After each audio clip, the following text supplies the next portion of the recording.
The Acura NSX is back for 2019 with updated looks and improved performance. We see how it's built and then hit the canyons of Malibu in this episode of Thriving Sports TV. The 2019 Acura NSX is positioned as the everyday supercar. Drive it like a Honda Accord during the week and then take it to the track and set some records on the weekend. Behind the driver is a twin turbocharged V6 paired with 3 electric motors to produce up to 573 horsepower. 2 of those motors power the front wheels, giving it endlessly variable all-wheel drive.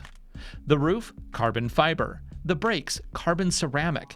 Even the paint just begs for speed. And then there's the price. As you see it here, $194,700.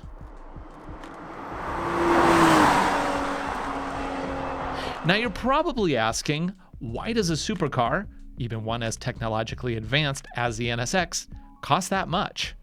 I asked as well, and as it turns out, it's not just the car that's bespoke. The whole process of building one is just as exclusive. To see what goes into making the NSX, I flew out to Honda's Performance Manufacturing Center in Ohio to witness it firsthand.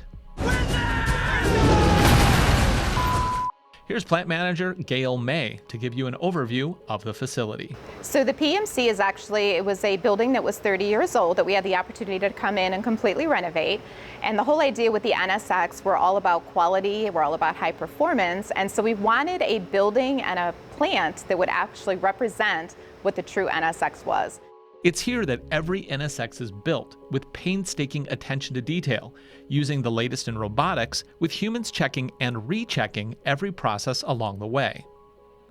Once the chassis is built and coated, the panels get prepped and painted using advanced multi-layered coating techniques. Every panel is spot checked and corrected if necessary. Then the whole car is assembled by hand with some of the coolest tools I've ever seen. That torque wrench isn't just carbon fiber, it's also connected to the plant through Wi-Fi. So there are a lot of Wi-Fi tools in the plant, and what we are able to do is we capture the very critical torques on every single NSX. So we also don't have a lot of wires or other components. We can go right to the car. We track every critical torque. So we actually have computer data that says for every single NSX, bolt for bolt, exactly what the torque was at that process. Seeing an NSX get built isn't some top secret thing either. If you buy one, you can fly out to Ohio to be part of the build experience of your personal car. That means they get the opportunity to actually partake in putting certain parts on their car, and they get to actually see the end product and ride with it on the dyno. So it's a very exciting opportunity for them. We get approximately 2 per month. Customers come in, and then they also get the opportunity to go over to our AMMO engine plant, and they tour the engine room where they have specialty manufacturing technicians there who build their engines. And then they can even ride over at our TRC, which is the Transportation Research Center. They have a right side pro driver, and they get an opportunity to drive an NSX and learn all about how the NSX handles and the features of it. Back in Malibu, I couldn't wait for the opportunity to finally open up the NSX on the local canyon roads.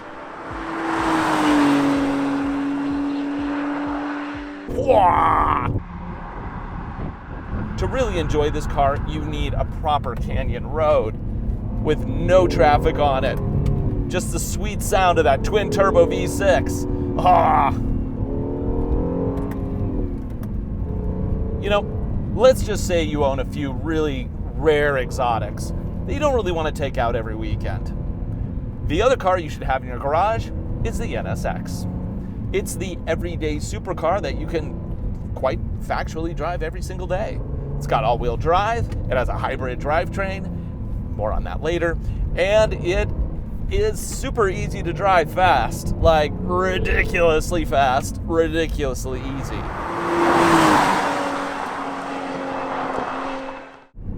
And one thing I'm really noticing about this car is how well it deals with compression. It doesn't get unsettled by unperfectly smooth roads. It maintains composure even if you hit a little compression in a corner.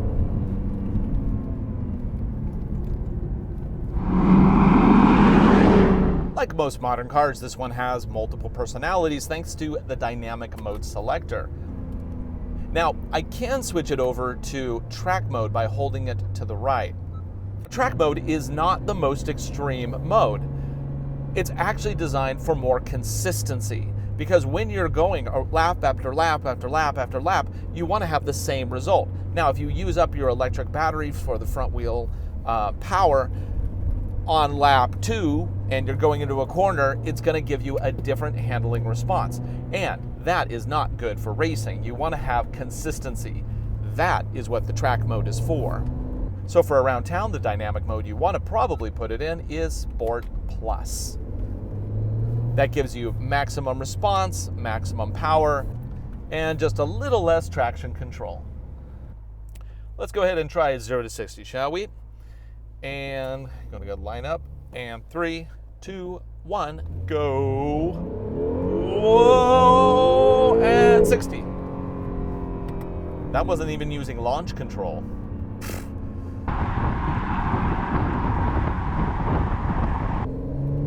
I really love just the overall fit and finish of this car. The interior's really cool. The paddle shifters are big and easy to find, even in the heat of shifting. It's almost like this car was built for the California Canyon roads. It is brilliant. I gotta watch out for those boulders though, man.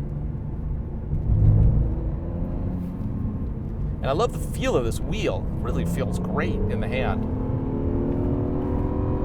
Just everything, the whole seating position, the seat adjustments. There's really nothing that I don't love about this car.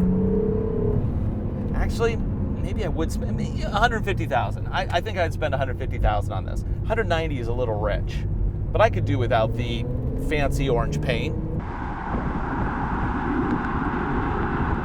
And the noises, I love them. They're right behind my head here. Oh yeah!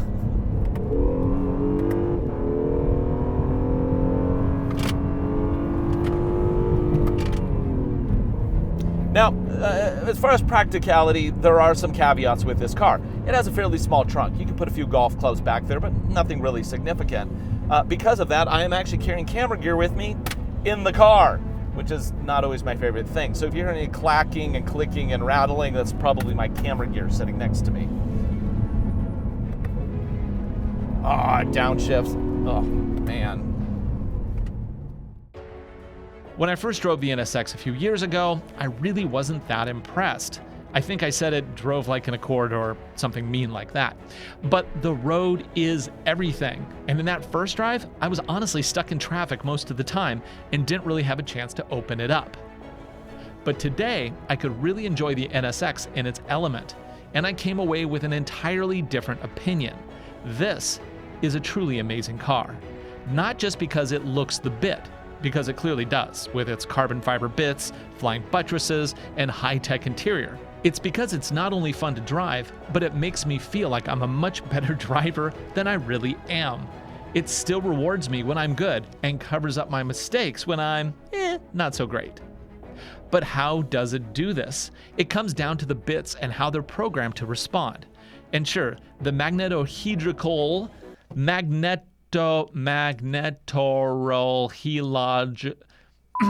the magnetic adjustable shocks play a big part. They respond 1,000 times per second based on road response.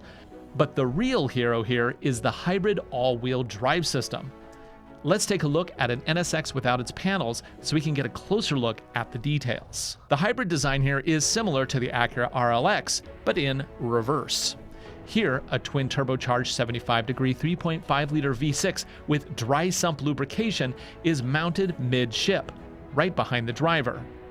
By itself, the gas engine puts out 500 horsepower and 406 pound-feet of torque. Between the gas motor and the 9-speed wet dual-clutch transmission is the first of 3 electric motors.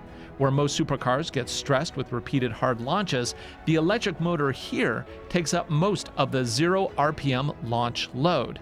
Because that's the best thing about electric motors. They have 100% of torque at 0 RPM. That means you can do launch after launch after launch after launch without adding any additional wear to the car. Acura claims the electric motor also shaves 0.5 seconds off every launch. And I really don't have any reason to disagree. Behind the driver, but in front of the gas engine, is the intelligent power unit. This is the primary battery and logic unit. It's positioned low and central to keep the NSX balanced. This controls the electric power deployment to the central electric motor, as well as to what's up front, the twin motor unit, or TMU as they call it. This is how the two front wheels get their power. No drive shaft necessary. You could say it's really where the magic happens, as the NSX computer chews through all the real-time data, including steering position, tire speed, yaw rate, and many other points of data, to distribute power as necessary on a wheel-by-wheel basis to the fronts, with power consistently pushing through the rear. This gives it a solid rear bias feel, but amazing control on the track or even just in commuter traffic. Altogether, the system puts down 573 horsepower. It can run an official 0 to 60 in 2.7 seconds, and it hits a top speed of 191 miles per hour. And best of all, it can do it all day long. Man, I love this car. I really love this car. But I don't think I would spend $190,000 on it, honestly. That's a lot of money. And though it gives you all of the stuff that you want in a supercar, it's ridiculously fast. It looks great. It has a unique drivetrain. It doesn't have that certain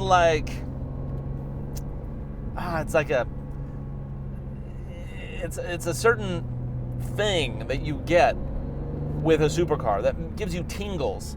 This doesn't really give me tingles. So what does give me tingles down my back? Audi. I love the Audi R8. It was one of the first supercars I'd ever driven, and to this day, it is still one of my favorites.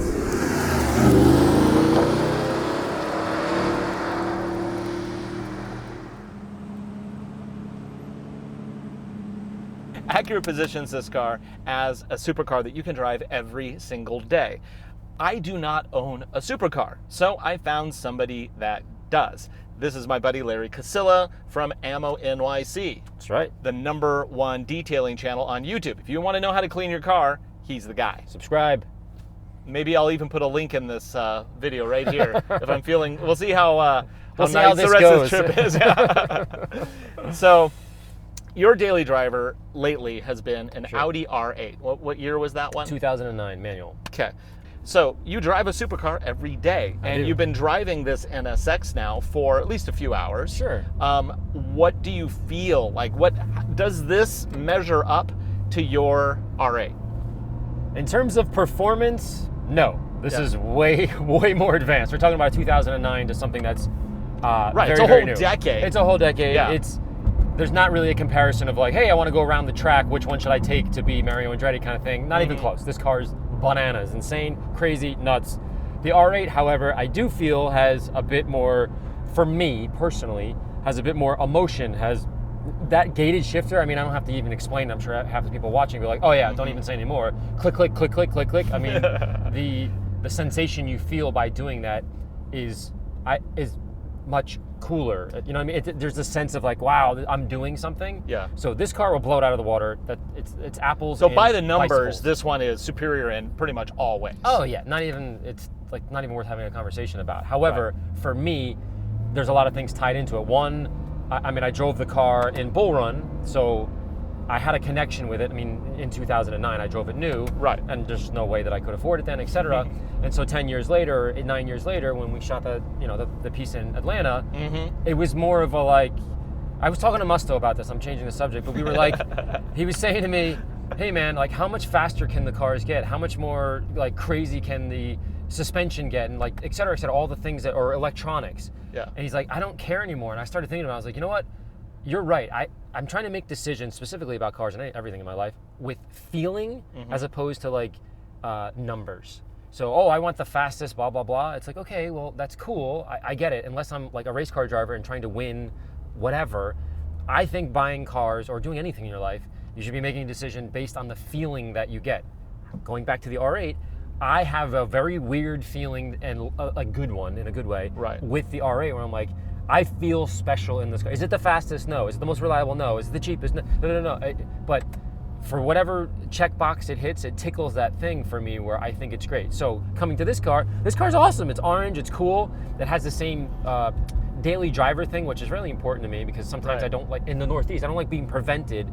I get like very angry. Yeah, you don't want to leave your supercar at home just because of a little rain. Right, it's raining outside, it's cold, it snowed the other day and now it's whatever. Again, not ideal, but because I'm so obsessed with these cars, I don't want to be like, having anything preventing me from doing anything as a guy. You're like, I don't want to do that. Like, don't prevent me. Like, I want to. Right. And so having an everyday supercar is cool, meaning a Cobra would be awesome, but you drive it in the Northeast for 2 months or something. Right, I mean, right. It's a garage. It basically sits in a garage all the time. Yeah, so, I mean, I think this same feeling with respect to that is present in the NSX to the R8, but they're just so different in my mind. Yeah. There's a different... Well, when your R8 came out a decade ago, it was the V8 with a manual transmission. Right. That was Audi's basically everyday supercar. Yeah, remember the side blade? People didn't know what to do with the side blade. And plus, that didn't have a pedigree of like, hey, the first one was amazing and now we're going to come out with the second one. Exactly. So there's a little bit of a whatever to this where everybody has the old NSX was the thing. I agree with that. The old NSX, when I first got in it, right. I mean, I was like, I'm in a spaceship right now that is like, I'm on rails and all this whatever sayings. And it wasn't that expensive. I mean, it was kind of expensive for the time, but you compare it to the other supercars of that era, it was a reasonable thing. It found a beautiful niche, I feel like. So this car is awesome, but the price tag, I mean, is congruent with the awesome. It's you're not getting a bargain, I don't think. As we're testing this one's about $190,000. So you've driven your R8 on the racetrack. You haven't driven this on a racetrack just because we don't have a racetrack available. But I did push it pretty good up in the mountains. Okay, fair. So how would you then compare the kind of I don't want to say at the limit because you're not really driving this car at the limit. That's true. But like when you start pushing it, how I can extrapolate. Okay. Meaning with the R8 on the track, it just had a ridiculous amount of understeer as you would imagine with any four-wheel drive car. It was nice because when you come out of the turn, when you can power down because you got all-wheel drive and you're out. So you're really in slow and out fast, which is what you should be doing. You get what I'm saying? So I had a ton of push. This one just playing around, you can tell in 2 seconds. There's no push in this, even though it's got all-wheel drive. It's got the whatever it's doing in the front. The electric motors in the front, and it'll overdrive the wheels to help with that yaw rotation. Right. There's my level of driving skill is far better in this one because the car's doing it. I'm not a better driver than, you know what I mean? So you could almost compare this car more to like the GTR when it came out because it was one of the first supercars that had all of the electronics to make the driver an awesome driver. Whereas, this car, you have to have skill to drive it fast. And they keep telling me how wonderful it is on the racetrack. But a lot of the stuff that it does makes a good driver great, is what it sounds like. I would agree with that. The GTR, when it came out, to me, I felt more of a rocket ship. Right. Like if I drive on the highway at 60 miles an hour and then yank it, it's like, holy cow, to 150, it's like pulling you back. I feel like this is really situated for more track related stuff, meaning turns, obviously, as opposed to drag. Right. So, but I still think it has that same sort of feeling of an everyday supercar. The difference to me with the GTR is it's just like you can go pick one up now for like 60 grand all day and just like smoke 90% of the cars out there. So remember, this car is awesome, but it's $190,000. Like, for $190,000, you can get a lot of great cars. You can buy a couple really great cars. That's what we were talking about before. One Acura NSX, or do we get like 4 other cars? Or you can get like an M5 and an Exige. That's like the balance of the family car and the track car. Although it is kind of nice, if you have limited. Let's just say you are a millionaire, not a billionaire, mind you, just a multi-millionaire living in Malibu, and you have a single car garage, which is where we are. This covers all the. It really does. Yeah. Except for the back seats. Yeah, you're not going to put a golf bag back there. No, you can't put a baby seat on that engine bay there. Oh well. So for Driving Sports TV, I'm Ryan Douthit. Thanks once again for watching. Special thanks to my guest today, Larry Kosilla from AMMO NYC. If you haven't checked out his channel, please do. It is awesome, and you will learn a lot. And some of his best videos ever. Here we go. We'll see you next time. Bye.